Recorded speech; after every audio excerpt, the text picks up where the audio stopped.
Good afternoon, ladies and gentlemen. My name is Moon Sori. Starting from the opening ceremony, welcome to this session.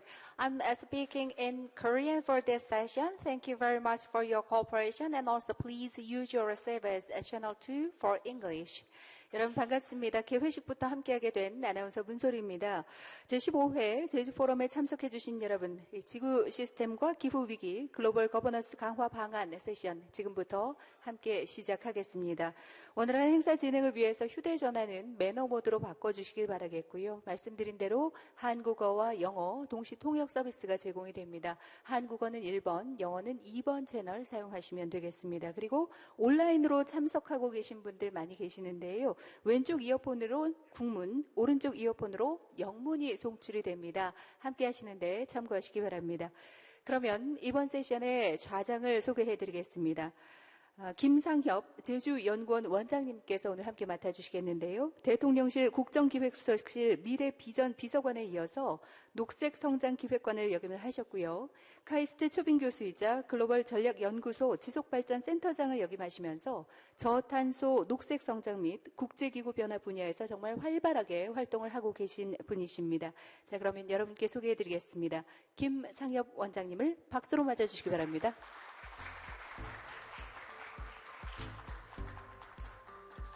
Thank you for the kind introduction. Good afternoon, everyone. 안녕하십니까?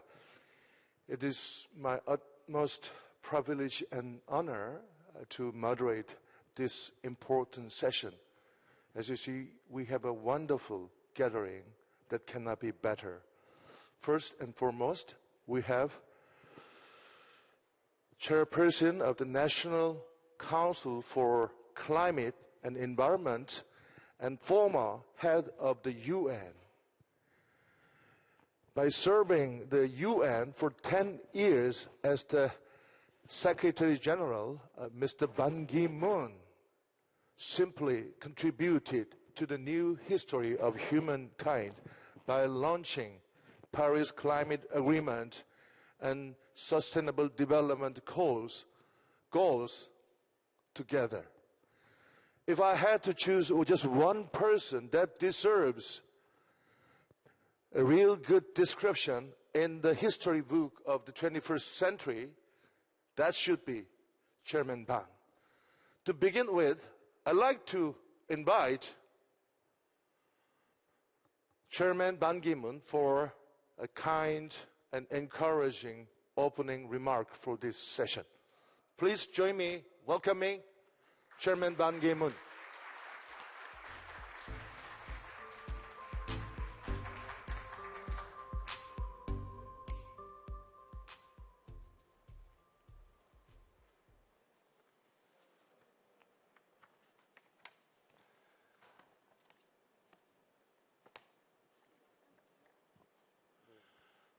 Thank you, Dr. Kim Sang-hyuk, President of the Jeju Research Institute, Your Excellency Ambassador Simon Smith of the United Kingdom in Korea, and I understand that Minister Maria Fernanda Espinosa Garces, a former President of the 73rd session of the General Assembly, is participating together with Emeritus Professor Bill Stephan at the Australian National University, and President Paolo Magalhaes of Common Home of Humanity. And I thank my colleague, Dr. Frank Rice-Bowman, CEO and Director General of the Global Green Growth Institute, where I am honored to serve as President and Chairman of this council, and also former Judge Yeo Hoon-gu and Mr. Shim Sang-min, and the many distinguished guests and participants.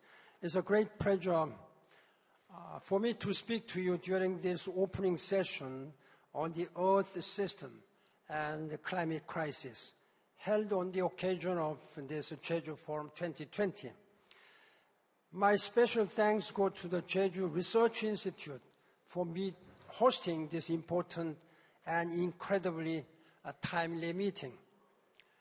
Ladies and gentlemen, As 2020 comes to a close and we are collectively focused on the COVID-19 pandemic, climate change continues to worsen with destructive superstorms, out-of-control wildfires, historic droughts, and boiling heat waves, and biblical floodings, all expanding in frequency and intensity. Under this troubling backdrop, it is increasingly clear that we must urgently raise our common action, raise our ambition, climate ambition, to combat climate change in line with the Paris Climate Change Agreement. Bringing the entire world together in 2015 to agree to the Paris Climate Agreement was one of my proudest moments and achievements during my tenure as United Nations Secretary General.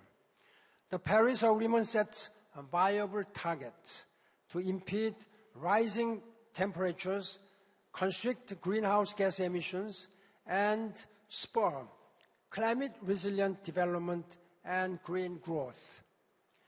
I still believe that the Paris Agreement offers us our best hope to persevere over the serious threats to our planet.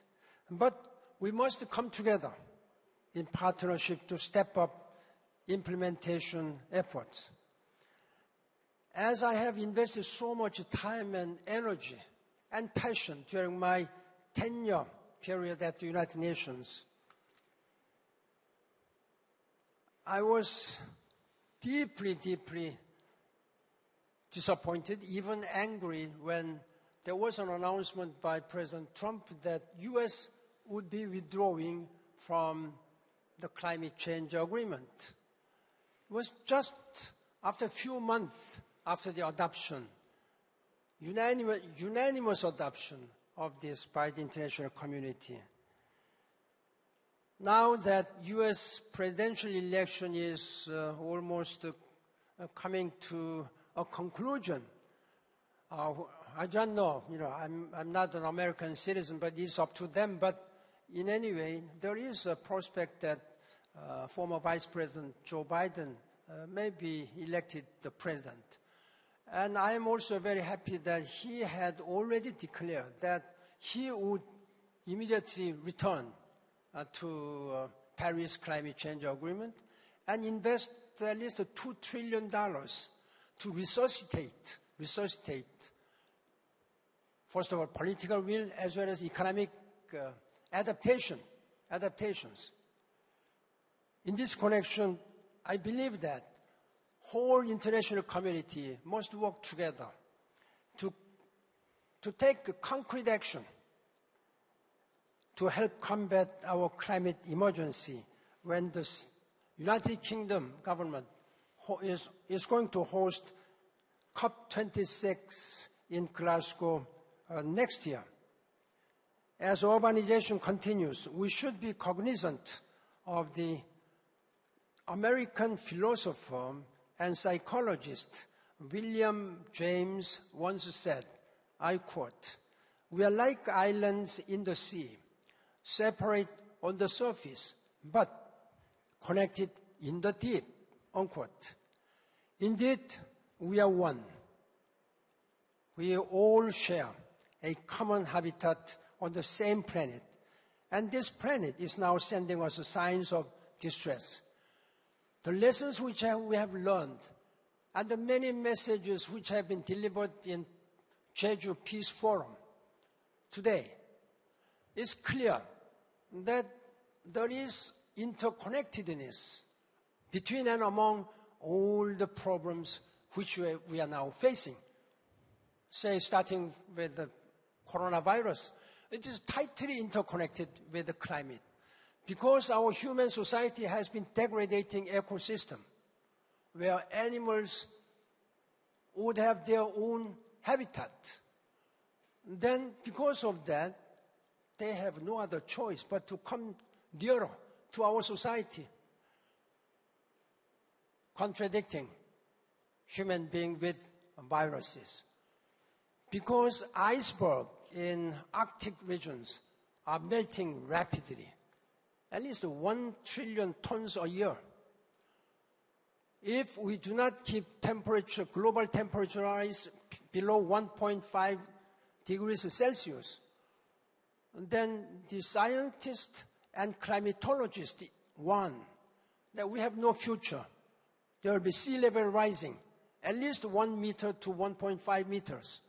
Then this beautiful island, Jeju, or Busan, Incheon, or New York, Shanghai, many beautiful Sydney, they will be submerged underwater. I have visited myself many low-lying, small island developing states, like Marshall Island, Kiribati. The highest point of Kiribati is 3 meters above sea level. I could not drive my car without water splashing the tires of my car. So they are living in the houses built on the stilts.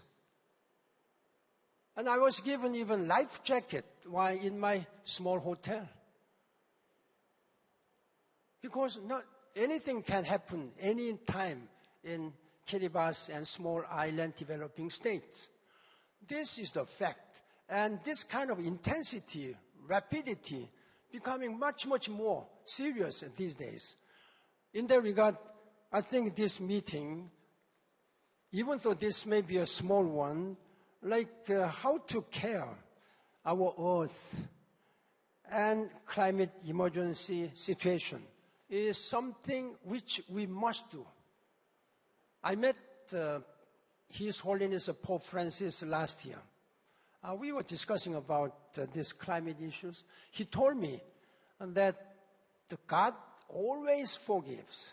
God always forgives. Human beings, sometimes they forgive. Then nature never forgives. That was striking and inspiring. I have been often telling that nature has its own way, and we cannot negotiate with the nature. It is a human being, to follow what nature tells us to do. I think this is a basic message which we have to learn. I think I'm a little bit encouraged that people are now getting more and more serious about current situation. I'm also happy that Korean government at last declared that Korea will realize net zero 2050. This is something which, as one of the OECD, one of the biggest economic power in the world, should have done long time ago, should have led this course. It's not too late, so let us work really together, really raise our ambition level so that we will have something to tell our grandchildren. And our grandchildren may have something to say. My grandfather, my grandparents, they did a lot to make us be able to live harmoniously, sustainably, and climate resilient way, enjoying prosperity. So that's, I think, our moral responsibility. If we are just the private citizens or scholars, whatever profession one may be. So that's what I'm going to continue as a former Secretary General together with you. And I really count on your leadership. And thank you for your strong commitment. Thank you very much. 감사합니다. Thank you very much, Chairman. Thank you for the encouraging, inspiring, and compelling remark. As you heard in his speech, as witnessed in the dialogue with Mr. Friedman, if U.S. picks up new president, fresh president, I will not tell who he would be, but you know who would be, and we will see. I have no doubt we will have two global leaders, new president of the United States and Chairman Ban, they will play a bigger role to make our future better, cleaner, and greener. And we have another great leader for our session today, who is the former president of the 73rd sessions at the UN General Assembly, Madame Maria Fernanda Espinosa Garces. She kindly sent us a video message. Let's share it.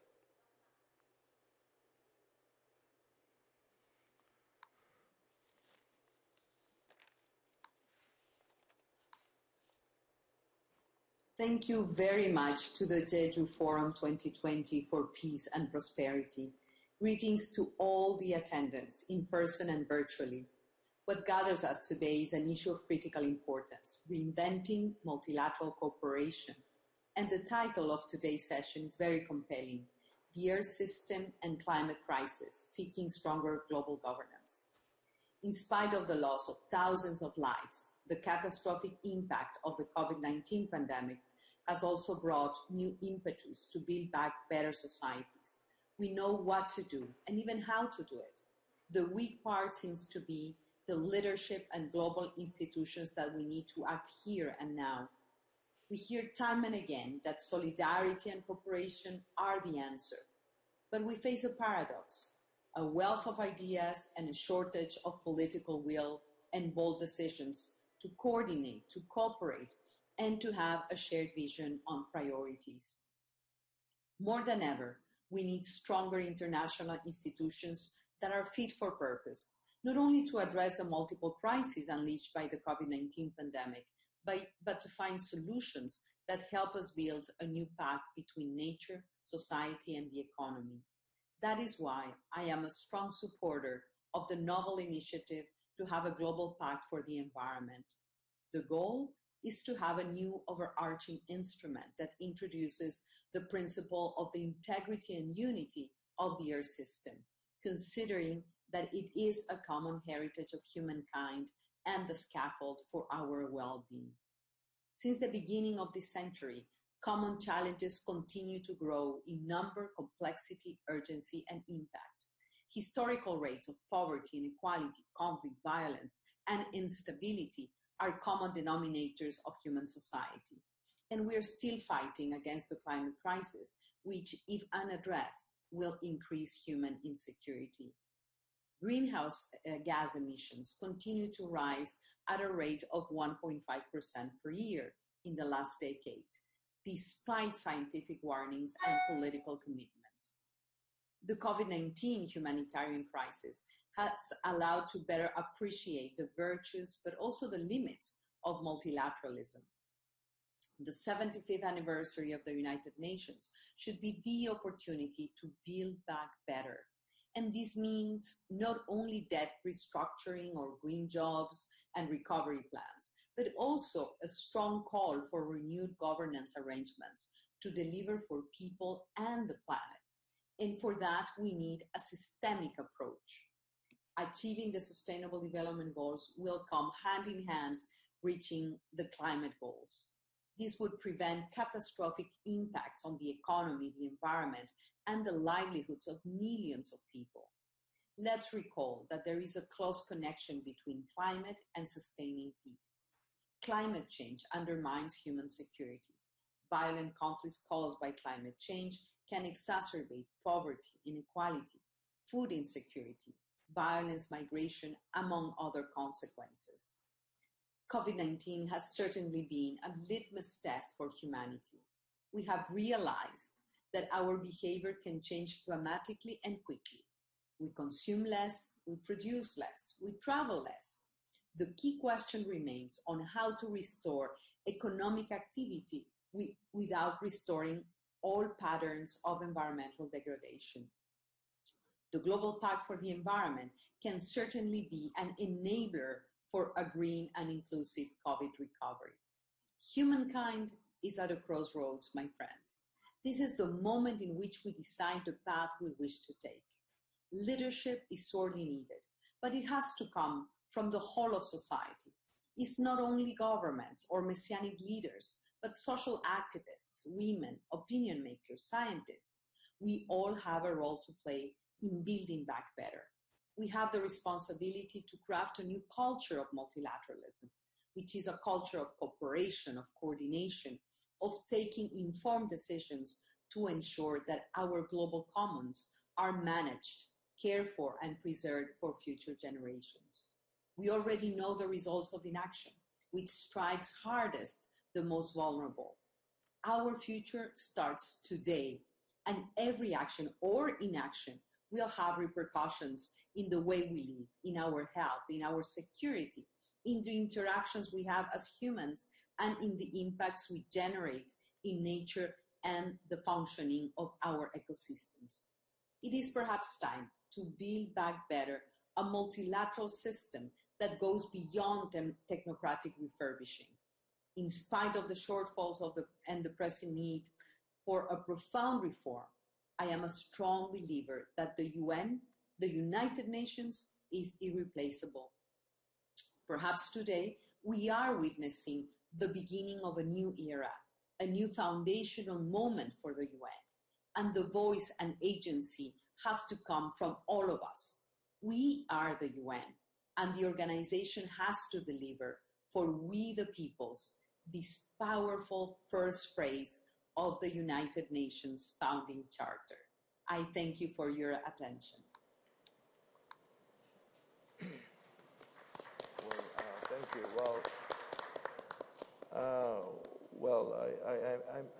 I express my deep gratitude to the wonderful remark by Madame Espinosa Garces. Today's topic is the Earth system and climate crisis, seeking stronger global governance. Well, actually, to my eyes, climate crisis is not enough to describe the future that is coming to us. We seem to be heading toward climate hell. If we do nothing serious, nothing substantial, much faster and much bigger than now. For that, we have wonderful keynote speakers, starting with Emeritus Professor Will Stephen. He's going to tell you about the Earth system and the Anthropocene and our common home. For your information, Professor Stephen is the real author of The Great Acceleration. This morning I had a dialogue with Mr. Friedman. In that regard, Mr. Friedman owes a lot to Professor Wilpin's work.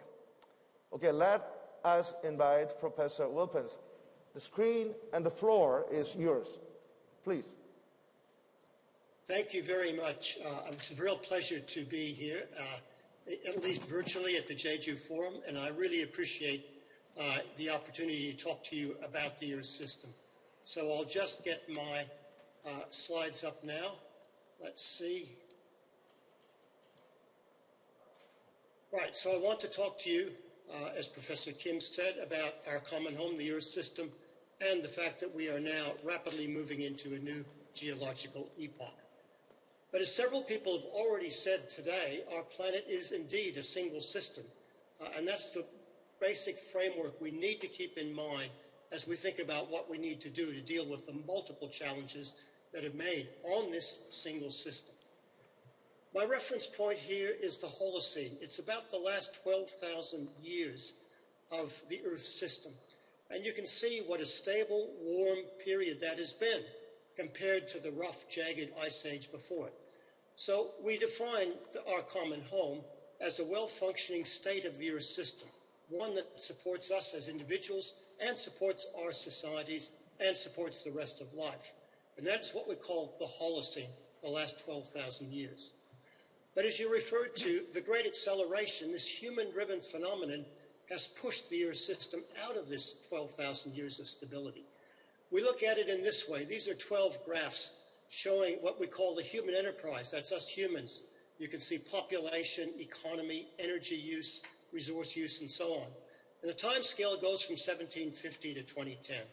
But if you look at where this vertical broken line is, that's 1950, mid-20th century. All of these curves sweep up dramatically after the Second World War. It is what we call the Great Acceleration. But I think even more interesting than these socioeconomic trends that we're pretty familiar with are these trends. This is the Earth system itself. And we can see, again, on the same time scale at around 1950, the Earth system began to be destabilized. Here are the three major greenhouse gases: carbon dioxide, methane, nitrous oxide. Here is surface temperature. But other things are happening to the Earth system. Stratospheric ozone has been depleted. The ocean is acidifying. We are changing the ocean biology. We are putting far more nitrogen through the coastal zone than ever before. We are domesticating land and losing tropical forests. Again, many of these indicators of the Earth system sweep up after the 1950s. So we can say two things about this. The Earth system is no longer in the Holocene. It's way outside of Holocene conditions. And second of all, this is not natural variability. All of these indicators we see here are driven by human actions. So that is the basis for the new geological epoch that humans are in, the Anthropocene. If we focus now on climate change, which of course is a hugely important issue, as we've heard already, in terms of worsening weather, rising sea levels, storms, fires, and so on, we can look at it at a global scale. Here's global average surface temperature from 1880 to 2019. And we can see that it is rising sharply. In fact, in the last decade, it has risen at a much greater rate than before. We're at 1.1 degrees above pre-industrial, and we are now warming at a rate of about half a degree a decade. It's a very frightening situation. But to really understand it, we need to look at the climate change trajectories in a long-term perspective. So this goes back to the year zero. For those of us in Western societies, this is the time of the Roman Empire. I'm sure in Korean and Chinese and Japanese societies, you can go back much further. But this is the envelope of natural variability. A well-functioning Earth system sits in this tight envelope of temperature. A few ups and downs, but very tightly controlled. This is the human-driven change that we call climate change. It's a massive change already to the Earth system, which is why we are seeing all these extreme events. We can look at the rates of how fast we are changing the Earth. CO2 in the atmosphere, the most important greenhouse gas. Over the past 2 decades, it's rising at about 100 times the maximum rate during the last deglaciation. That's when the Earth came out of the Ice Age and CO2 rose rapidly. But that was 100 times slower than what's happening now. In the last half century, the global average temperature has risen at a rate about 170 times faster than the background rate. That's why we're seeing fires. That's why we're seeing floods. That's why we're seeing species extinctions. This is outside what the natural world has experienced for a long, long time. But in addition to climate change, we must be aware that our own actions are directly affecting the biosphere, the natural world. And a major report just last year in 2019 came to some very profound conclusions. Nature is declining globally at rates unprecedented in human history. About 1 million animal and plant species, that's 1 million out of a total of 8 million, are now threatened with extinction, many within decades. This would be the 6th great extinction event in Earth history, but the first one driven by another biological species, Homo sapiens. And the web of life on Earth is getting smaller and increasingly frayed. And as Mr. Bond said, this is a good reason, a good explanation for why we're getting pandemics like COVID. The web of life, which governs and controls such outbreaks, is getting smaller and increasingly frayed. So where is the Earth system going? That's where we are today in 2020. It's not a good story, but this is really the important time to look at where it's going and how we could change the direction that it's going. Here are the climate projections for 2100 from the IPCC models, from stabilization up to a high emission scenario and in between.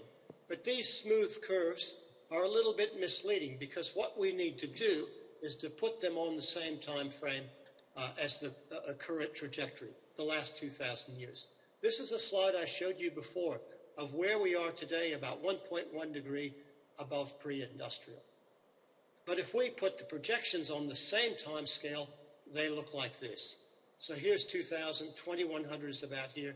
Here's the 1.5, and there is the high emission scenario. These are extraordinary changes to the Earth system that we've never seen before. So we are already committed to 1.5. That's our best hope, is to cap temperature at 1.5. But the worst case scenario is 4 degrees or even a bit more. And this is a severe challenge even to our contemporary civilizations, with possible collapse and outcome. But I want to talk about some of the dangers in between, because so far we consider that the temperature rise we'll see in 2100 and beyond will be mainly due to human emissions. But the more we learn about the Earth system and its own internal dynamics, the more we realize that there are large-scale subsystems that could tip into different states, taking the trajectory of the entire Earth system out of our control. We tend to call these tipping points because many of them have the character that if you push them too far, they tip over. Here are some examples of them, and we know a lot more about them now. So you can see that some of them are ocean circulations, like the Atlantic circulation, ice, like the ice at the poles and the permafrost in Siberia, or large ecosystems like coral reefs, the Amazon forest, and the large forests in Siberia and Canada. But if you look at this graph, two things I want you to remember. One is there are arrows. They are connected. So if you start tipping one of them, that could cause others to weaken and also tip. So think of a row of dominoes. If you start pushing the first couple, you could tip the whole system over. But the second point I want to mention is the small letters here. These are observations. And we are seeing that these tipping elements are already starting to change in the wrong direction. We're seeing more frequent droughts in the Amazon. The Atlantic Ocean circulation has actually slowed down since the 1950s. We're losing ice in Greenland and Antarctica at accelerating rates. So already at 1.1 degrees, we are seeing that we are activating some of these tipping points. We don't know where precisely they will tip. And I would like to quote my colleague Carlos Nobre from Brazil, who's an expert on the Amazon basin. And he's made a very important comment. You will never know exactly where these tipping points are unless you tip them. And that's not a very intelligent thing to do. So this is telling us we need a risk analysis. We need to define a safe operating space that is well away from the possibility that we start a tipping cascade. But the bottom line from my colleague Tim Lenton is if damaging tipping cascades can indeed occur and a global tipping point cannot be ruled out, then this is the existential threat from climate change that we are facing. No amount of economic cost-benefit analysis is going to help us. We need to take a risk-averse approach. We did a little cartoon here called a stability landscape to try to define what Maria Espinosa Garces said very clearly. We are at a crossroads. She is absolutely right. Mr. Bond is absolutely right. This is the critical time. And we look at it this way from an Earth system point of view, is that over the last 600,000 years, the Earth has existed in nice warm periods like the Holocene and ice ages, and it oscillates between the two. But already we have pushed the Earth out of the nice Holocene state and out into this very different landscape that's moving toward a hotter state. It's called the Anthropocene. We haven't reached the tipping point yet. We don't know where it is, but it's getting close. We look at it here as a threshold, a cliff, or a waterfall. But here is the fork in the road. We can choose a sustainability. We can look at the 17 SDGs. We can look at the climate change, the Paris Accord. And if we are serious about meeting those, we will start to move the Earth onto a different trajectory. It'll take some decades to stabilize it. It's not going to stabilize overnight, but we can park the Earth system in a new stable state that we create ourselves by meeting the SDGs, by meeting the Paris Climate Agreement. We scientists call it stabilized Earth. But I don't think we have much time left to make this choice. We have to make the right choice and get onto that pathway. If we don't, we risk sliding down an ever steeper trajectory and over the cliff to what we call hot Earth. That's 4 or 5 degrees warmer. We know the Earth is actually stable in that state, but it is not good for large mammals like humans. So this is the real fork in the road that we face today. Science has tried to develop a system, a warning system, a guidance system called the planetary boundaries. So if we go back and look at this stabilized Earth, we define this as a safe operating space, a green space. But already we can see we're getting into dangerous territory. We're reducing biosphere integrity too fast. We're out of the safe operating space on climate and on other factors. A few we are still within. But we know we're going in the wrong direction. Our challenge is to pull back, change the Earth's trajectory, and get back into a safe operating space. But science can only go so far. We can give you signposts, we can give you analysis of where we're going, but we actually can't solve it. This is a matter for governance. This is a matter for societal action. But what we need there, too, is a framework that is consistent with the planetary boundaries with Earth system science. And there is one developing very rapidly called the Common Home for Humanity, which is a beautiful blueprint for global governance. The next speaker, my colleague and good friend, Paolo Margarelis, is going to tell you more about that. But I want to end to say that we are now right at the fork in the road of humanity's biggest challenge, and that is keeping an Earth system we can actually not only survive in, but we can thrive in. But that system is being degraded at a rapid rate. Now is the time that we have to change course and meet this challenge. So thank you very much for your attention. Thank you very much, Professor Stephan. Yeah, well, I was told, dear speakers and panelists, it would be okay for us to take off masks because we have good enough distance from the audience and the transparent wall is protecting us. So I can safely say we better take up the masks. Well, it's very scary to hear that you never know when the tipping point would come until you hit the tipping point. It sounds like you never know the death until you die. Well, Professor Stephan, I know he is just simply but the top scientist on climate change and Earth system. And the world is trying to contain the increase of global temperature by 1.5. Frankly, tell me the truth. Can we achieve 1.5 target? Even if we do our best. Are you asking me that question? I don't think we're going to achieve it without going over a bit and pulling it back. I think there's too much momentum in the system. Since the Paris Agreement, we have lost 5 crucial years. We've heard about the problems in the United States, but they're not the only country. Certainly coming from Australia, I cannot speak with any confidence about what our country has done. And we're a big fossil fuel exporter. European Union is starting to move better.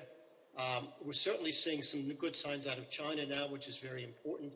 But I think it'll be an enormous challenge. You might even call it a miracle to be able to hold at 1.5. But the point I keep making is the Paris target is actually a range. It's well below 2 and 1.5. I think if we get moving now from 2020, we can keep it well below 2, and that's a really important goal to go for. Because I think there's a low probability of hitting these tipping points below 2, but once we breach 2, that's exceptionally dangerous territory. So 1.5, I actually think we're going to pay for a bit of inaction since 2015. But well below 2, yes, we can still make. Okay, thank you. Well, we have another wonderful keynote speaker from Portugal. He is coming with somewhat radical idea. We should change the paradigm to meet at least a 2-degree target. Who is Dr. Paulo Magalhães, the founder and the president of Common Home of Humanity. He is suggesting we need to recognize the Earth system as a legal entity to change the paradigm. So let's hear what it is about. Please, Paulo. What time is it now, by the way, there? Year Very early, right? 5 o'clock? 5 o'clock in the morning. Okay. Thank you so much. 5 o'clock. Thank you. Here. 5 Thank you o'clock so in much, the morning to Professor. join the session. Okay, thank you. Thank you so much for your invitation.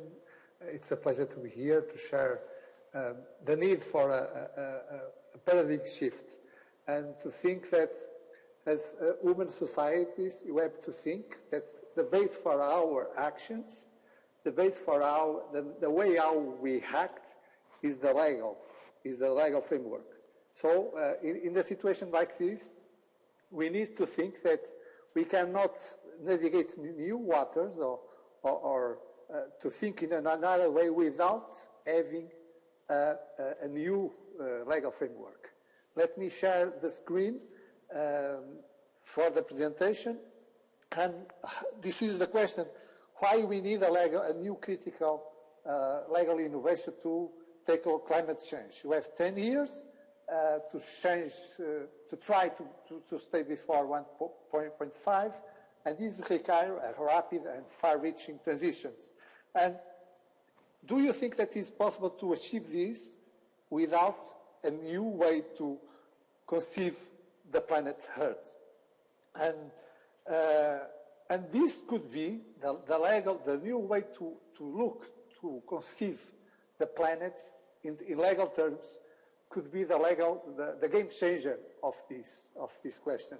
We must ask ourselves why we have 25 years of negotiations without results. So if we keep doing the same, can we wait for different results? This is the question, and we need to rethink the legal solutions that we built during the last centuries. You have already saw this image from my colleague Will Stephan. So what we are doing now is mitigation, is incremental improvements, but we do not change the system. And without changing the system, what is wealth creation, for example, we will not make what is necessary to shift the pathway. So we must be very conscious. Without making a paradigm shift, we will not achieve the results. What can make us to believe that if we're still doing the same, if we're still thinking in the same way, we will achieve different results? And what is missing to achieve collective action? Probably it's not enough to claim more. Probably it's not enough to speak louder. Probably we must understand what is needed to be possible a collective action. And this collective action only emerges if we have the structural conditions that make collective action possible. And to work on these conditions must be our main challenge. And, you know, economic science have already defined what are the conditions for successful management of commons. First step is this is the work of Professor Eleanor Ostrom. First step is to define the common, of course. We have to define what is the common that we are talking about. And second and third step, reciprocity, equity, and fairness. I will talk mainly about these ones because the time I have, I can only talk about these, and because they are the first, they are the most important. First, defining what is the common. What is common for humankind? Is the planet, from a legal point of view, or is the system? We must understand that during the history of our planet, there are many different Earth system states, the system working in many different ways during the history. And what we are doing now is to change the way how the Earth system is working. And the Holocene, as Professor Will Stephan very well explained, is the stable period of the Earth system. This is the different. This slide has already been shown. So this is the envelope. Our common home is not the planet itself, the physical planet. Our common home is an intangible home this is the biogeophysical conditions that allows humankind to thrive and to develop. And a stable climate is a manifestation of a well-functioning Earth system. Is a pattern of stability and that is predictable dynamics of the Earth system. This is the pattern, the way of function. And this way of function, stable function, can only be considered as a common good from a legal point of view. This is some kind of software that we cannot divide, even in abstract legal terms. If you can divide the sea or the airspace, we cannot divide the system, okay? Because it's impossible to divide even in the abstract legal division. So from a legal point of view and also from an economic point of view, because this way of function is exhaustible, the system working in the well-functioned way is our global common, without borders, okay? And our common home, so, is an intangible, well-functioned Earth system. Because this planet, without the Earth system working in this way, in this favorable way, cannot be used as our common home. So our common home, more than the physical planet, are the intangible conditions that allows life to thrive. And this planet is much more than a territory divided between states. And for the law, this planet is only a territory divided between states where the global commons are only the leftovers. And due to this fact that law see the planet only as a territory, the work of nature is invisible for the law and is invisible also for economy. This is the difference between the composition of our atmosphere of Earth with life and without life. This is the work of nature. And because the work of nature is not visible for the law, because it spreads globally, it is also not visible for economy. And the question is, we must go from a territorial view of the planet to a system view of the planet. And both from a legal point of view and also from a social point of view can be harmonized. Okay? The software is common.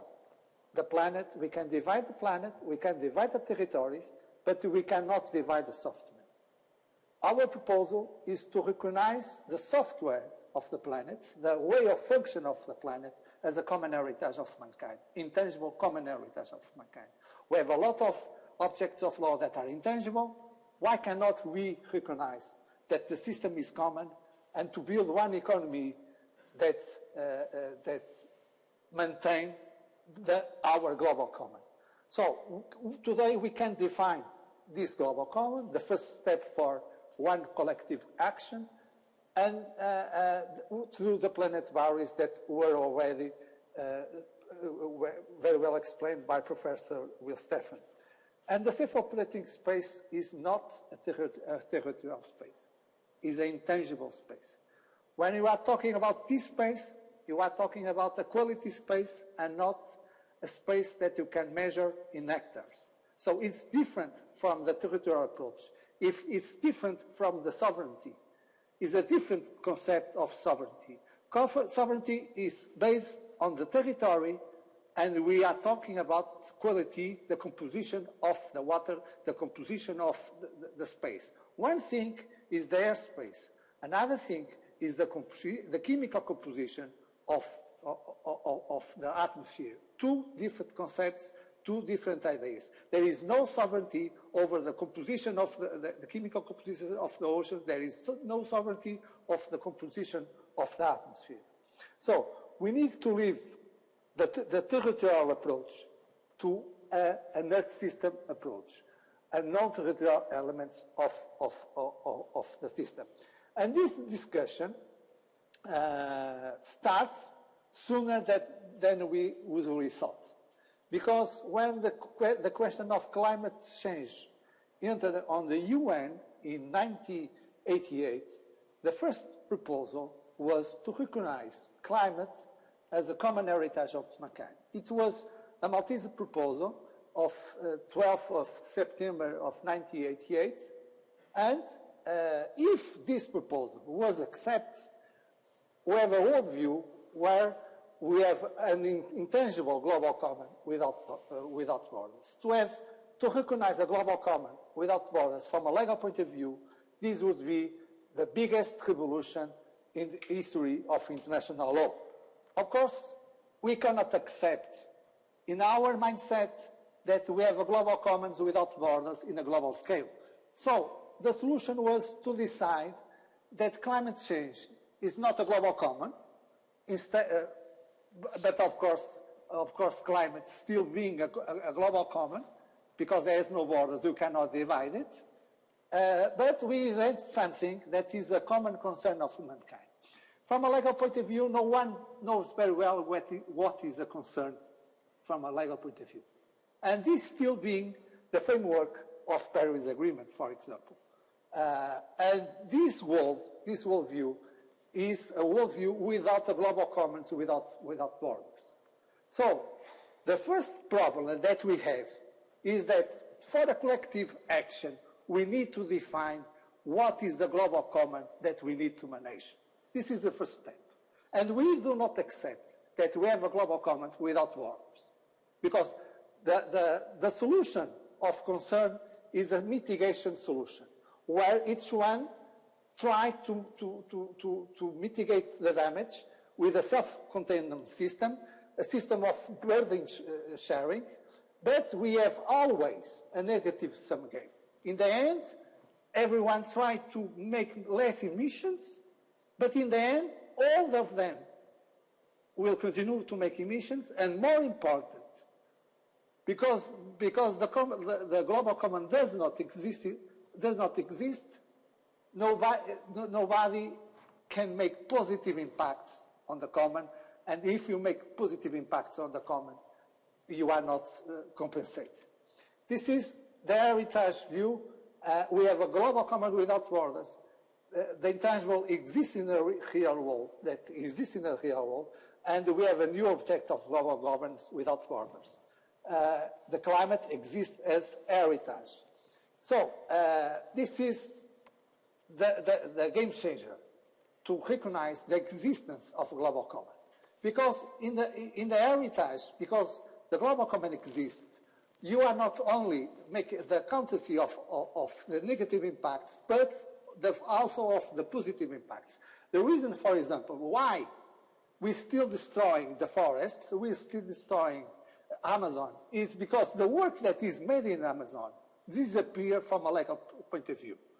The work, the chemical changes that contribute to stabilize the climate, that are made in these forests, they are spread all over the planet. And because we do not have a legal framework for the Earth system, this work disappears from a legal point of view, and also is economically invisible in our economies. This is the reason why we give more value to the wood, to the timber, than the work made by these forests. And we need more the work of the forests than we need the timber. Because we do not recognize the intangible work of the forest, of the ecosystems. So we need a legal solution to capture what today is considered externalities for economy. And in the concern approach that we have now, the current status, we keep the economic system as it works. We try to mitigate. The research always decreases. There is no economic mechanism to pay for negative emissions. This is the question. Okay? Okay. And because of this, it's impossible to build one economy that is capable of storing the system. Please conclude your speech. Running out of time. I will conclude in this slide. Yes. If we have already intangible objects of law in space law, like the trajectories of the moon or the orbit, the geostationary orbit, why cannot have intangible objects of law in our planet? Thank you so much. Thank you. Thank you very much for your quite compelling speech. And it is quite interesting to tell you that one of the key concepts for this year's Jeju Forum is nature and the Earth system deserves to be treated as a sovereign subject. And what is now at this stage really important is the strengthening the Paris Agreement. And for that, UK is going to host the Conference of Parties next year, and we expect final deal will be reached out. And we have a speaker for that, who is UK Ambassador to Korea. Please. Thank you very much, Mr. But Chairman. please make your statement brief. I will make. We are running out of time. I'm trying really hard. Yes. I've slashed and burned a lot of this, so you can rely on me that we'll get through this quickly. We've had a real challenge from the first two speakers on the panel because I think the message from them has been to say that the existing mechanisms are not enough.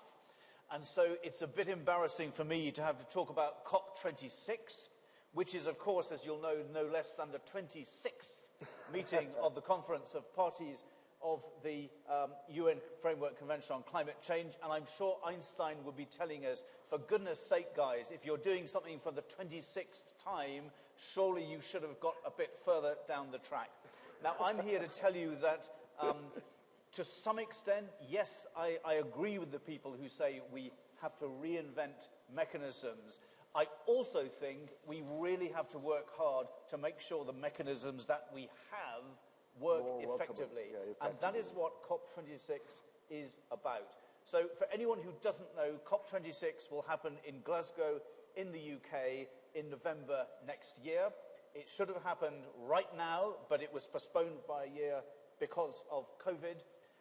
And there is really serious work to do, as I say, in ensuring that these mechanisms that we have actually work in this objective of holding the rise in global temperatures down, if we possibly can, to the 1.5 degrees Celsius level. But if we can't manage that, at the very least, to get them as much below 2 degrees Celsius as we can. I won't repeat what happens either if we fail to meet the 2-degree mark. I won't repeat what happens in between 1.5 and 2, because there are some pretty serious things that happen even between a 1.5 rise and a 2-degree rise. We've heard and seen a lot of that from the speakers so far. So, deferring to the chair, I will skip my descriptions of that and just say that I do think we are at least in a position now where there are reasons to encourage ourselves that the hard work is worth doing. And one of those reasons is here in Korea, because we were hugely encouraged in the last week or so by President Moon's commitment that the ultimate objective of his Green New Deal would be meeting the target of net zero greenhouse gas emissions by 2050. In recent weeks, we've seen similar announcements on net zero from China, from Japan, and I think the leadership that has been shown in this respect in this region, I think it has given us some degree of new hope that we will reach the right level of ambition in COP26 in Glasgow to head off the very worst scenarios in climate change. So while I obviously congratulate the government of Korea and President Moon on setting themselves the 2050 net zero target, I also want to use my chance today to underline that there is a need, an urgent need, to do a lot more work. Now, we've heard how the Paris Agreement 5 years ago laid out very clearly what was required, particularly of developed nations such as the UK and Korea, and how it has set the targets that remain of the utmost importance. Achieving net zero by 2050, obviously one, but to bend the emissions curve now, rather than wait another decade, we need genuinely ambitious, nationally determined contributions targeting vastly reduced emissions by 2030.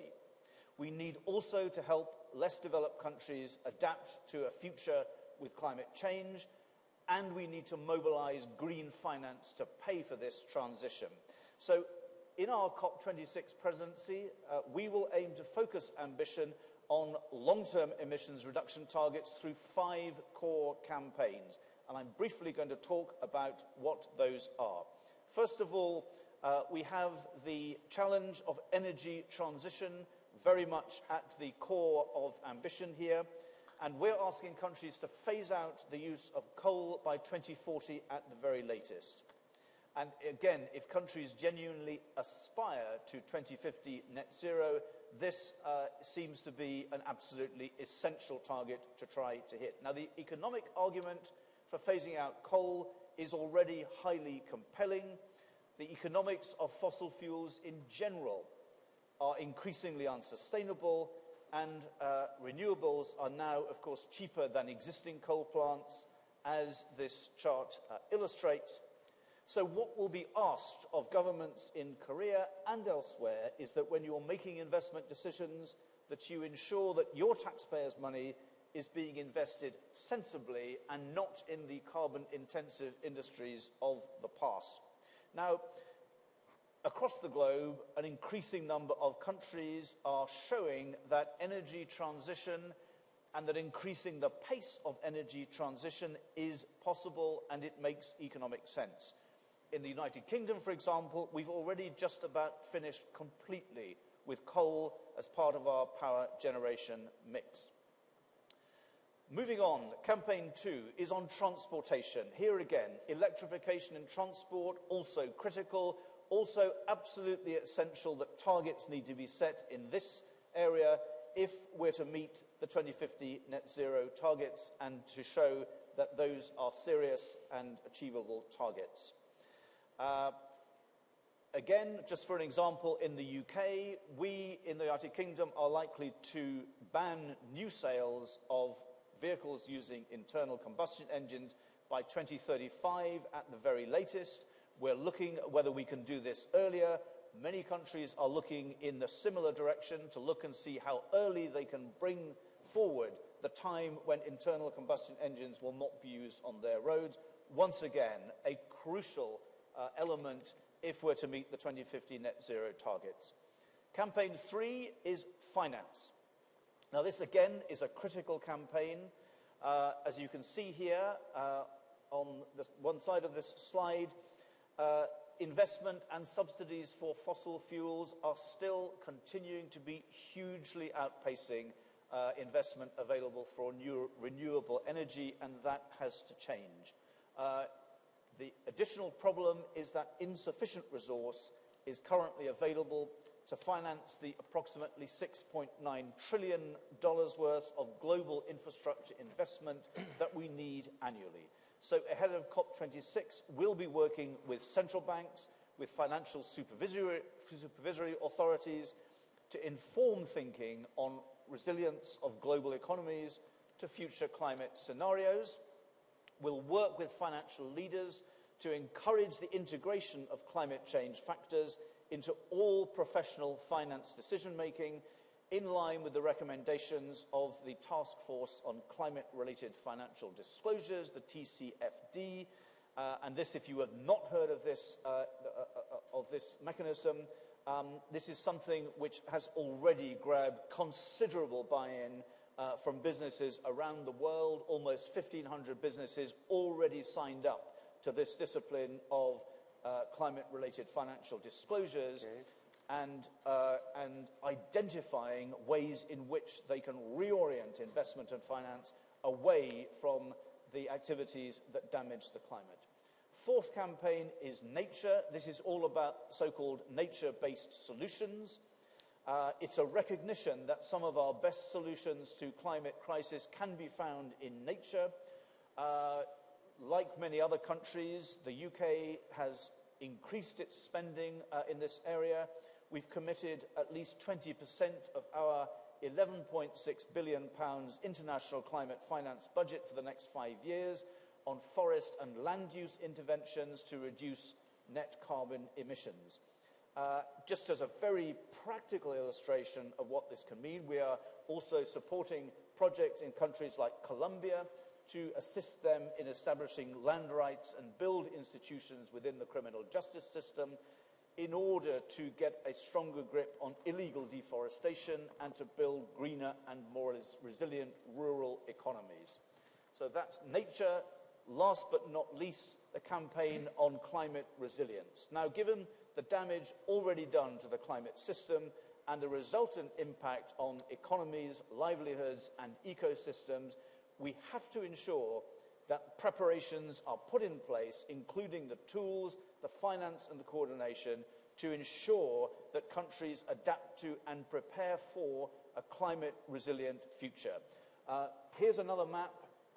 Again, an addition to the extraordinary damaging climate events that have happened, and again illustrating why the climate resilience part is so important. In conclusion, I'll just repeat what I said earlier. If we think that recovering from COVID-19 is the biggest problem that we face in the foreseeable future, I'm afraid we're wrong. And if we think that recovering from COVID-19, basing our approach on the patterns of the past, then we're also wrong. We have the decision-making mechanisms to contain global heating.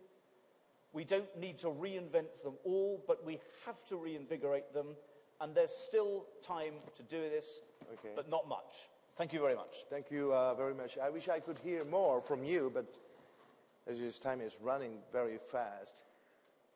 But I must express my deep gratitude because UK has played an important, meaningful role behind the scene for Korea's net zero commitment. I thank you for that. And what would be the most important thing UK wishes to achieve throughout the next year's gathering? I think the most important thing I would look for is actually on the finance, because it is still, when you look at those discrepancies in investment it is also about putting price on carbon, right? It's about making clear the economics. There's a topic which Dr. Frank Wismaman is going to explore. He's the head of the Global Green Growth Institute. Please, but make it brief for the sake of this session. Thank you. Indeed, thank you. So I'm fighting on the front line of this green transition that we so badly need, supporting the 38 member governments of GGI and quite a few more of our partner countries in trying to take action. I've also worked on climate change, now recognized as a climate crisis, for more than 40 years, pretty much all of my career. Back in the 80s, as an advisor of the group on greenhouse gases, the advisory group on greenhouse gases that was the forerunner of the IPCC. In the 90s, writing the first Dutch climate strategy. And during those 40 years, as scientists, we were mostly talking to each other. You know? I've had much discourse with eminent academics like we heard from here. I use the same kind of slides to argue that we are indeed in a deep sustainability crisis before we had COVID-19. But we saw very little willingness to act. Actually, I was at the COP when the Paris Agreement was reached, and at the time, that was a minor miracle that countries could come together in that way. And since that time, we've had a number of setbacks through elections, and of course, we're holding our fingers crossed. We've seen some very positive elections in Denmark, returning a very different government, in New Zealand, and hopefully in the US now, one that at least will bring the US back to the Paris Agreement. I think those practical decisions might be more important than coming up with a whole new set of governance. Frankly, I've worked a lot with the United Nations over the last 40 years. It's always been in reform. It never quite managed to reform itself to the extent that most people think is necessary. We've struggled to try and reach a Paris Agreement for many years. So I indeed believe with Ambassador Smith that we should implement. Of course, this year we were hit by the COVID crisis, and suddenly everything changed, right? And at the beginning of the year, I was very worried that it would take all the attention away from sustainability issues, all the attention away from the climate crisis, and that we would see the same sort of stimulus bills as we saw in 2008, 2009, which had some green elements, but by and large were brown stimulus efforts, right? So the real question, I think, right now is, can we build back better? Can we use this huge amount of money that is flowing to the recovery from COVID-19 to, at the same time, accelerate climate action? Because I don't think we'll have another chance to invest a similar amount of money to achieve real impact in the sustainability crisis. After all the governments have spent and indebted themselves to overcome the COVID crisis, for the next 10 years they will be paying off the bill. They won't have another wave of investment. So can we do that? And in fact, we've in GGI been looking at this, particularly looking at what happened after 2008, 2009, when yes, there were some very good elements, you know, Obama invested in renewable energy, China invested in renewable energy, but the larger part of those stimulus packages were brown. This time round, what has changed? What has even changed? When I started to work on this in the 80s, we genuinely believed that the maximum amount of renewable energy that we could get was maybe 5% of the energy mix. So that is, I think, what has massively changed.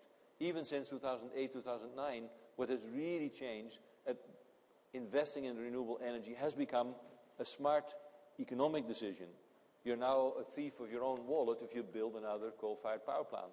So I think that is my confidence that we can build back better, that there have been some real changes in the economy, that in fact investing in renewable energy will bring back more green jobs, which all these COVID recovery packages are focused on, than doing the traditional stuff. So we've been looking at practical stuff, right? More on-the-ground stuff, coming up with publications that show how you can invest in a green recovery. Even last year, we looked at the NDCs of key emerging economies like Mexico and Indonesia, and said if they just do what they promised to do in their first NDCs, which were not ambitious enough, how many green jobs would that create? And it can create millions of jobs for those critical countries which are now struggling to recover from COVID. That gives me a key confidence that we can green the recovery and at the same time accelerate climate action. So yes, green deals, as we are now seeing them. Are green deals going to deliver the meat? When the Green Deal here in Korea came out, we saw some very interesting elements. In GDGI, we came up with a similar Green Deal package for emerging and developing economies. We would invest more in natural capital investment than in the digital Green Deal in Korea. But generally, there's a lot of good elements in that Green Deal that Korea brought out in July. But of course, what at that time we were missing was a clear target. GGI and the UK Embassy and a whole range of other organizations in Korea, more than 35 partners, have an ongoing campaign on blue skies and net zero to try and convince the government to have a stronger commitment, right? And we're very glad that that commitment was made. But now we need to show how that process can actually deliver the goods, how the Green Deal can actually implement net zero, how that can indeed lead to stronger NDCs, and how the mechanisms of the Paris Agreement will indeed bring us down there. So I believe more in implementing the current system, delivering stronger NDCs, and getting to the nitty-gritty, as the ambassador was also indicating, how can we bring money there?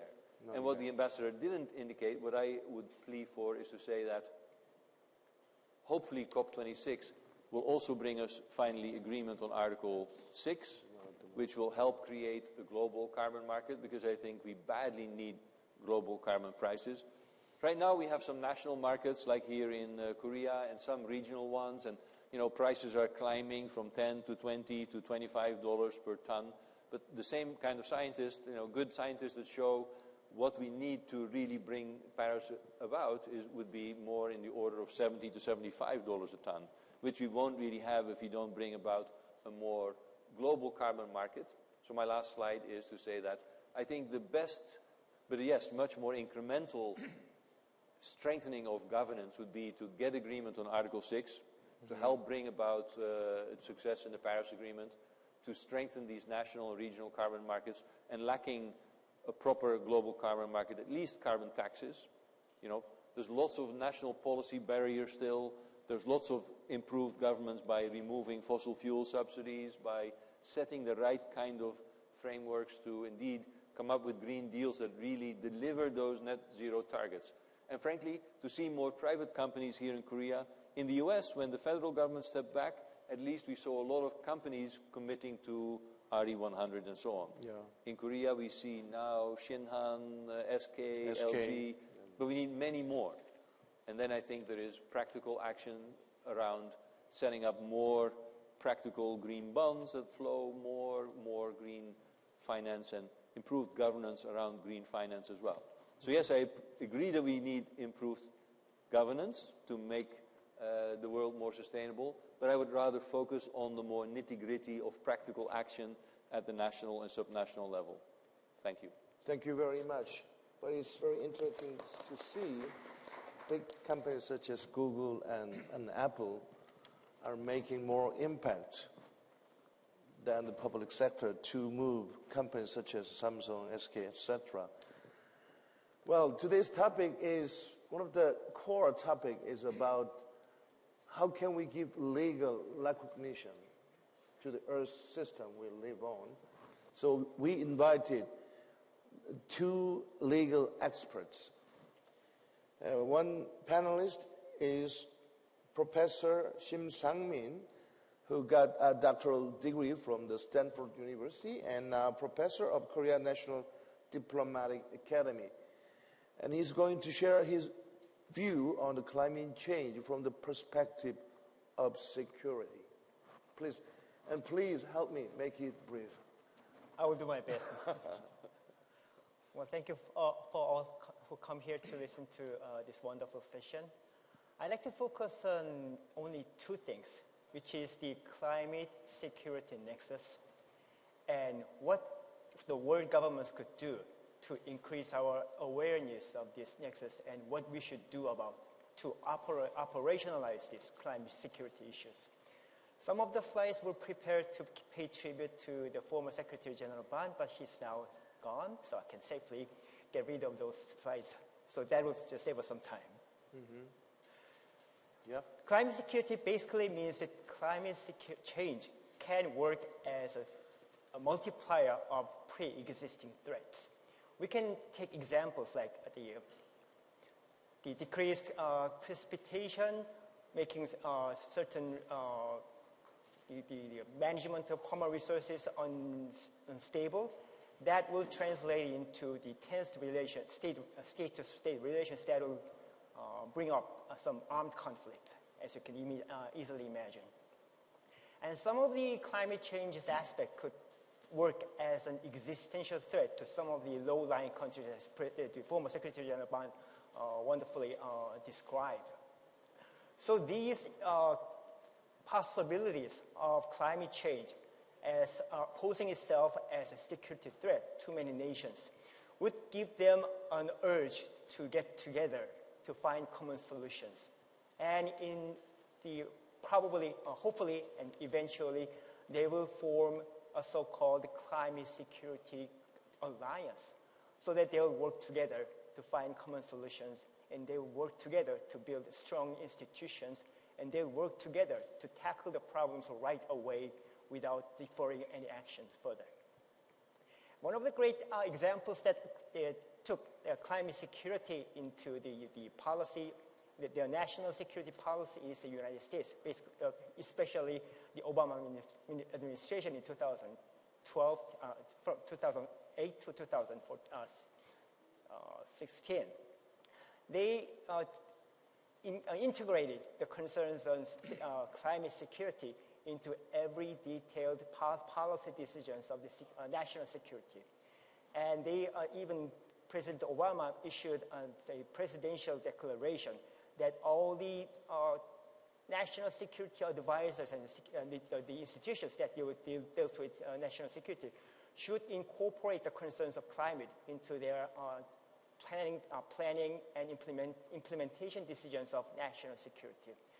the current U.S. administration has not been so truthful, faithful to this concept, but hopefully the new administration, after this turmoil of the U.S. presidential election is over, that administration will bring back this concern on climate security to the top of the priority, this policy priority. So basically, skip these pages, and I'd like to say that. But what is more important than sharing our awareness of climate security nexus is that we have to build a implementable climate action plan. I'm just echoing the Secretary General of the GGGI just said. We need practical solutions to incorporate our concerns on security and the climate security to make it practicable and also implementable, so that we will make a tangible result as we go through implementing our policy and policy decisions. That's all I have to say for this session. Thank you. Thank you very much.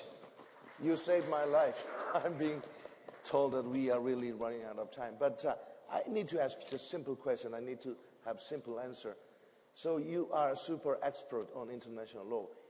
Are you against or are you in favor of the idea that we need to give legal recognition to the Earth system? What would be your answer? Well, international law is basically a very conservative group of theories and practice. We are very slow to accepting new conceptualization of this Earth system. But I have some agreement with some of the proponents that we need to recognize the legal character of this whole Earth system as something we need to protect more. The question is, who could stand up to protect the rights and the integrity of this Earth system? That would be a legal question that probably the next speaker could answer. But I hope to say that the next generations of people, as a guardian of this Earth system and the stewards of this Earth system, they would have to raise their voice, and they should be given the chances to speak out to protect the whole system. Thank you. Both legal and politically. Thank you. Thank you very much.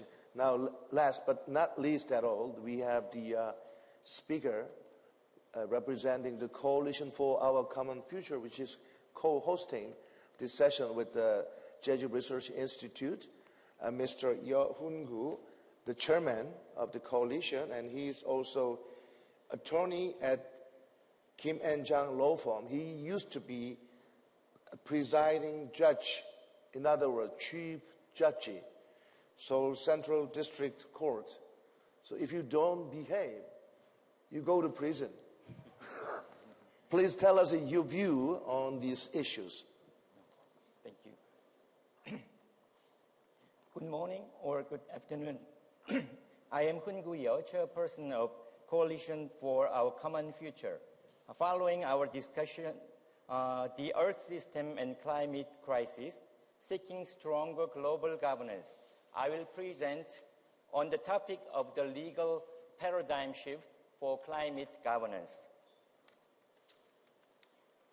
The global society experiencing COVID-19, floods, and other natural disasters has reduced discordance among them to come closer to an agreement in establishing global climate change governance to systematically act on climate change.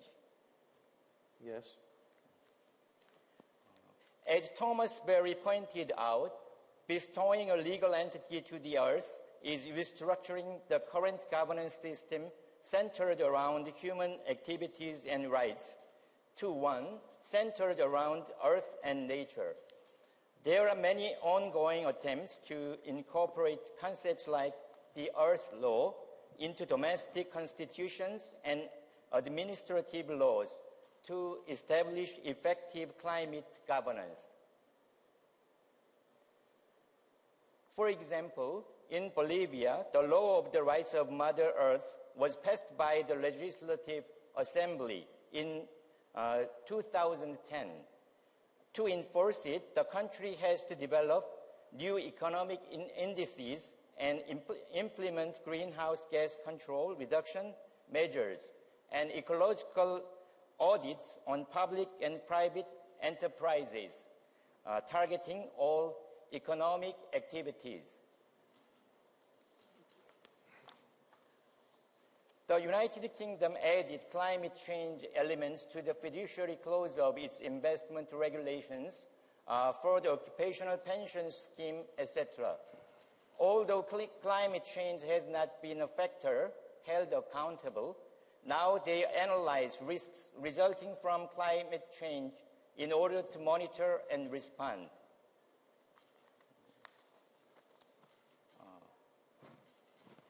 Korea is also experiencing various changes and experiments. In March this year, Korea's youth filed a constitutional complaint to the Constitutional Court on the basis of infringement of constitutional rights by failing to address climate change. It is a case that presses the government to back the Green New Deal with specific bills to achieve real results promptly. Considering the impact that the law has on the development of our society, I expect that incorporating legally binding texts into international law, constitutional law, and other legislations will gear human and corporate actions to effectively guarantee the coexistence between human and the planet in the long term. Much effort and agreements are required for the current human-centered legal system to expand to encompass the earth and the environment, promoting social consensus in defining the direction and definitions of the earth-centered law is as important as constituting legislations based on scientific facts. We have to keep in mind that legislations built on social consensus are stronger than those merely forced down because they leave room for voluntary change in behavior.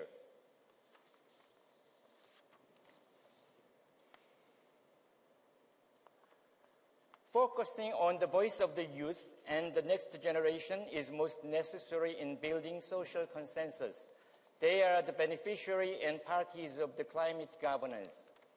Their common position that global efforts for climate change action must be placed at the top is the biggest engine to change the paradigm.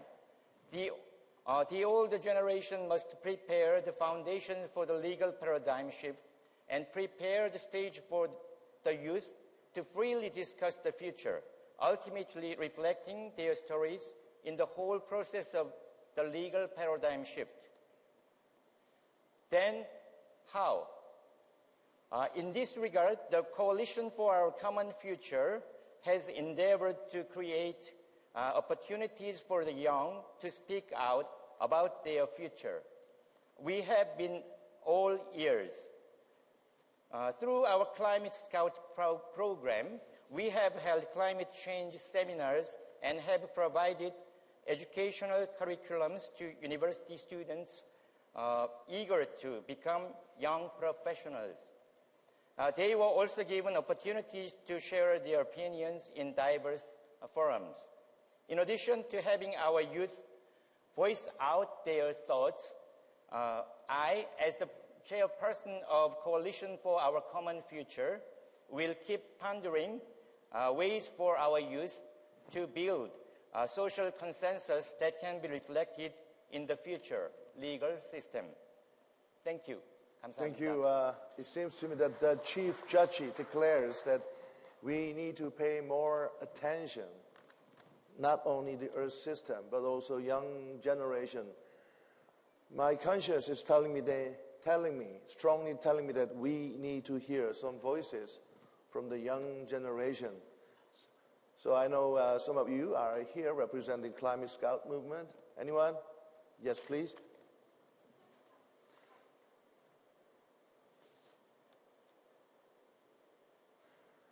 But actually, I believe she should be here because she is the real actor. Can you come out to the stage, please? Run, please. We don't have time. Yes. Speak for yourself. Here. Yeah. Thank you for your presentation from all distinguished presenters. My name is Surim Kim from Climate Scouts from the Coalition for Our Common Future. It is a great honor for me to speak out on behalf of the Young in the Earth System and Climate Crisis session. As soon as I was invited to this session, I have thought about what is the position and role of the young people in the climate crisis. Why should the older generation listen to the voice of young people in the climate crisis? I think we young people are the first generation to bear to fully bear the heavy burden of the climate crisis unless the world makes any effective solutions to resolve it now. The people who decided relevant policies will step down in a few years, but the young people are living in those days with the policies that we have not decided by ourselves. That's why listening to young voices is important, and the youth should be included in the discussion of future climate governance. And right at this moment, on behalf of the Climate Scouts, I would like to urge the necessity for youth-centered climate governance. It means young people become the main agent in resolving the climate crisis. It starts by setting up the stage for discussing what can be done at the youth level. This stage will help young people perceive the climate as a crisis and build a network that encourages solidarities among them. Yes. In order to make the governance work properly, the older generation's respect and attention are needed, because the most important thing is that the youth and the older generation should cooperate each other to make a real change beyond each other's in each country's interests. As the world stands on the marginal line to tackle climate crisis, it is time to build realistic climate governance. And all of us here now are obliged to answer what plans we made against this emergency for future generations. And that answer should be related to each country's national policies and the lives of people. We, young people, want to build a youth-centered climate governance. Okay. And this governance requires a public forum, including policy-making process and the older generation's respect and sincere cooperation. I look forward to making a real change together over generations. Thank you. Thank you very much. You really deserve to be here, sitting in my place. But okay, thank you very much. Just one more voice from the floor. Yes, please. And run. So you need to, you deserve to be the real decision maker. I do think so. Yes. But make it brief. Okay, it's going to be in like 3 minutes. So, good afternoon, ladies and gentlemen. My name is Seochan Jeon, Climate Scouts from Coalition for Our Common Future, studying second year geography at the University of Bristol. Okay. In England, UK. I believe, before I deliver my statement, I'd like to thank Coalition for Our Common Future and the Secretariat of this year's Jejuporum for the opportunity to represent the youth. I stand here today to represent the youth in this international globalized community, which we have been relying on for survival as well as building a peaceful and prosperous society for all. This means you respect us as members of the community, international community, as well as the influences of global agenda. When doing so, I would like you to respect us as humans who wish to live just as long as all of you. We have about 10 years now, and we also got a climate club showing that the number of years have been reduced to 7 years to exhaust the carbon budget. I believe it is worth mentioning that the South Korean government by President Moon Jae-in declared a plan to reduce emission target, a net zero emission by 2050. It is certainly a good news. However, I believe it is certainly following the announcement of South Korean New Deal that involves green economy, green transition of the economy. However, I believe that we need more efforts into, I believe that the South Korean Green New Deal is just the greenwash policy set mainly focused on restoring the economy.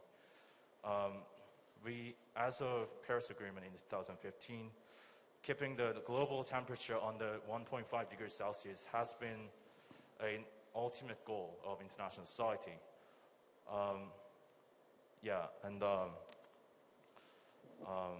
We have to actually act for the planet and think together. Okay, thank you very much.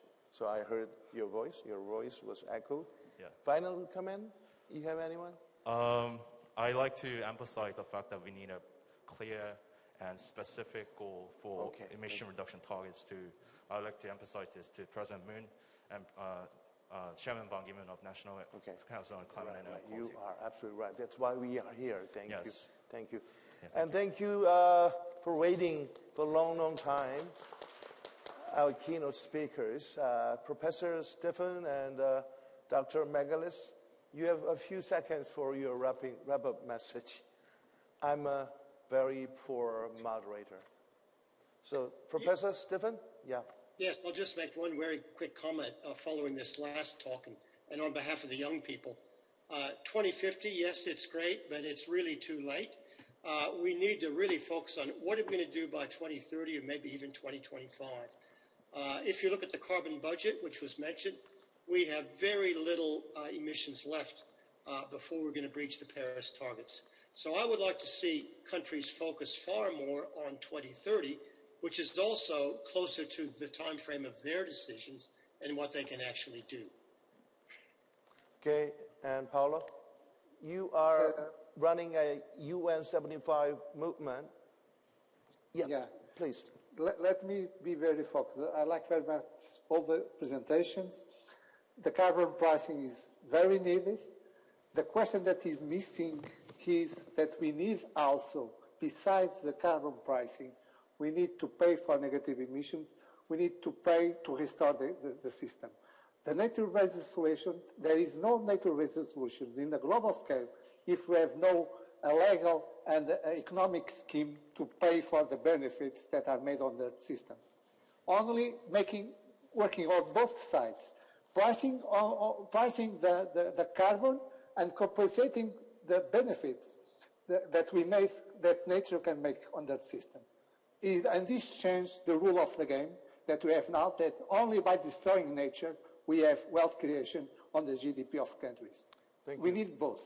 Thank you. What is missing now is the scheme for compensation for pay for negative emissions. Thank you very much. In conclusion, we need to strengthen the Paris Agreement as much as possible. It should be more effective. And I hope something will be done next year. And we also need to prepare ourselves to be really, really friendly with the nature and our system in a much more sustainable way. That's all. Thank you for joining us. Thank you.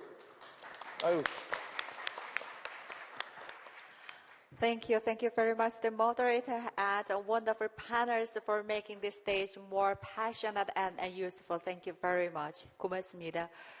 김상엽 원장님께서 좌장을 맡아서 이번 세션 함께 끌어주셨는데요. 지구 시스템과 기후 위기, 글로벌 거버넌스 강화 방안이란 주제로 다양한 얘기를 나눠봤습니다. 이번 세션 이것으로 모두 마무리 짓겠습니다. 저희 바로 이어서 무대 정리한 후에 한국판 뉴딜과 제주의 뉴 프론티어 전략이라는 주제로 세션이 시작될 예정입니다.